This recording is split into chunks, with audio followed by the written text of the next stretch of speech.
নমস্কার বন্ধুরা, আমি শিউলি সুইট ফ্যামিলিতে সবাইকে স্বাগত। তো দেখো, আজকে আমি তোমাদের জন্য নিয়ে এসেছি নতুন রেসিপি। আমার আজকের রেসিপি হচ্ছে সজনে ডাঁটা চচ্চড়ি। সজনে ডাঁটা দিয়ে আলু দিয়ে চচ্চড়ি করার জন্য আমি সজনে ডাঁটাগুলিকে হালকা ছাল ফেলে দিয়ে কেটে ধুয়ে নিয়েছি, সাথে আলুগুলোকে এরকম করে কেটে নিয়েছি সজনে ডাঁটা সাইজের। কেটে আমি ভালো করে ধুয়ে জল ঝরিয়ে নিয়েছি। এই দেখো, সজনে ডাঁটাগুলো দেখো ছাল ফেলে দিয়েছি অল্প অল্প করে। আর সজনে ডাঁটার চচ্চড়ি বানানোর জন্য আমার কী কী লাগছে, আমার এখানে লাগছে সর্ষে বাটা। আমি সর্ষে বেটে নিয়েছি একটু নুন হলুদ দিয়ে। এখানে রয়েছে হলুদ গুঁড়ো, এখানে রয়েছে চিনি, এখানে রয়েছে নুন, এখানে রয়েছে কালো জিরে, এখানে রয়েছে সর্ষের তেল। রান্নাটা আমি সর্ষের তেল দিয়ে করবো। আর এখানে রয়েছে কাঁচা লঙ্কা। চিনিটা কিন্তু অপশনাল, তোমরা চাইলে দিতে পারো, নাও দিতে পারো। তো চলো আমি রান্নাটা শুরু করি। তো দেখো, আমি কড়াইতে তেল দিয়ে দিলাম। অল্প তেলই দেবো, অনেক বেশি তেল দেবো না। তেলটা গরম হলে এর মধ্যে দিয়ে দেবো কালো জিরে। তেলটা খানিকটা গরম হয়ে গেছে, এর মধ্যে কালো জিরে দিয়ে দিলাম। তো দেখো, কালো জিরে ভাজা ভাজা হয়ে গেছে, এর মধ্যে আমি দিয়ে দেবো কাঁচা লঙ্কার চেরা।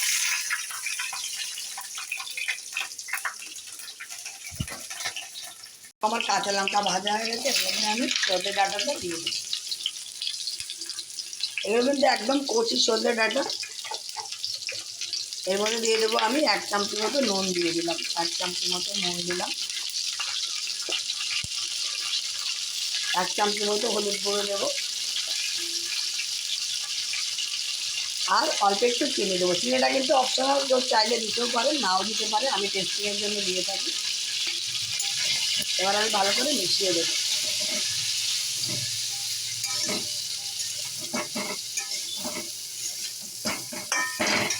তো চলো, নুন হলুদটা আমি ভালো করে মিশিয়ে দেবো সজনে ডাঁটাতে।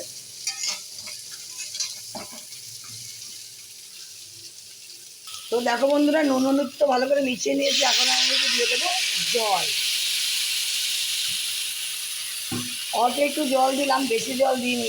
অল্প একটু জল দিয়ে এবার আমি ঢাকা দিয়ে দেবো, যাতে সজনে ডাঁটা আর আলুটা ভালো মতো সেদ্ধ হয়ে যায়। সজনে ডাঁটার চচ্চড়ি কিন্তু খেতে খুবই ভালো লাগে। দেখো, জলটা বেশি কম হয়ে গেছে, আমি আরেকটু দিয়ে দিলাম। সজনে ডাঁটা সর্ষে দিয়ে চচ্চড়ি কিন্তু খেতে খুব ভালো লাগে। এর মধ্যে পোস্ত দিলে আরও ভালো লাগে। আমি পোস্ত দিইনি, সাদা আর কালো সর্ষে একসাথে মিক্স করে বেটেছিলাম।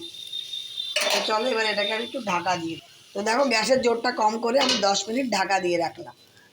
তো দেখো বন্ধুরা, 10 মিনিট হয়ে গেছে। আমি ঢাকনাটা খুলে দিচ্ছি। আমার সজনে ডাঁটা আর আলু কিন্তু সেদ্ধ হয়ে গেছে। আমি তোমাদের চিপে দেখাচ্ছি, গরম তাও এই চিপে দেখলাম আমি হয়ে গেছে একদমই। এই দেখো, হয়ে গেছে।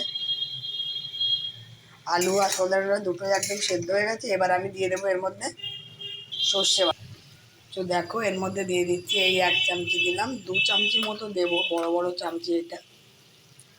এই 2 চামচি 2 চামচি 2.5 চামচি মতো সর্ষে বাটা দিয়ে দিলাম। তার থেকে বেশি দিলে আবার তেতো হয়ে যাবে। সর্ষে বাটাটাকে দিয়ে আমি ভালো করে মিক্স করে দিচ্ছি।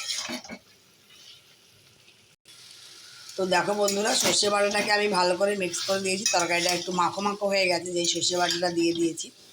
তো আমার তরকারিটা কিন্তু প্রায় রেডি হয়ে গেছে। আমি চেক করে দেখলাম নুন মিষ্টি ঠিক আছে কিনা। নুন মিষ্টি একদম ঠিক আছে,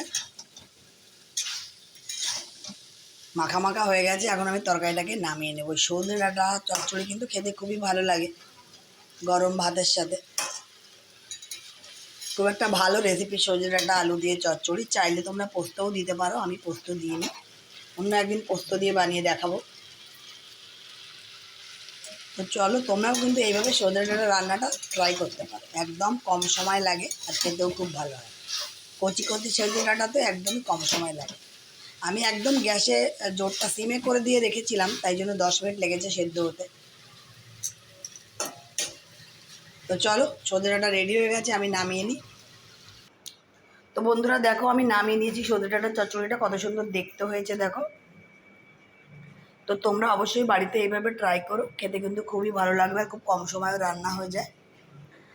আর আমার রান্নাটা তোমাদের কেমন লাগলো অবশ্যই কমেন্ট করে জানিও। আমার রান্নাটা যদি তোমাদের ভালো লেগে থাকে তাহলে অবশ্যই আমার চ্যানেলটিকে সাবস্ক্রাইব করো, লাইক করো আর শেয়ার করো।